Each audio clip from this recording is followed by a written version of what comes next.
Hi வணக்கம் வாழ்க விவசாயம் வாங்க இன்றைக்கி நம்ம வீட்டில் இருக்கிற சப்போட்டா மரத்தை பார்க்கலாம். இந்த மரம் பார்த்திங்கன்னா கிட்டத்தட்ட 20 வருஷமாக நம்ம வீட்டில் இருக்குதுங்க. ஆனால் பார்த்திங்கன்னா நல்ல பெரிய மரமாக இருக்குதுங்க. இலையெல்லாம் பச்சையாக இருக்குங்க அந்த மழை பெஞ்சா தளிர் விட்டா.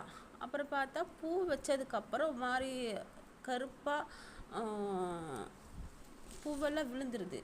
அதுக்கப்புறம் பார்த்திங்கன்னா அந்த காய் பார்த்திங்கன்னா அதுவும் கருப்பாக ஆயிடுதுங்க.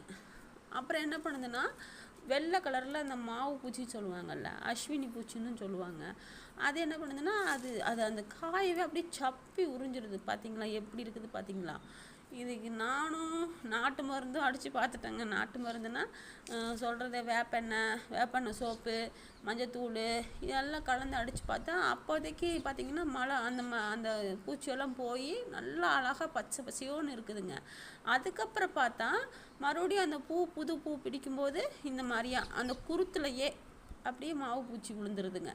இது என்ன நோவுனே கண்டுபிடிக்க முடியல. ரெண்டாவது பார்த்திங்கன்னா அந்த இலையும் பார்த்திங்கன்னா நல்லா கருப்பாகிடுது. வெட்டி விட்ட தலையிற இடத்துலையுமே அந்த கருப்பாக அந்த பூச்சி வந்துடுதுங்க.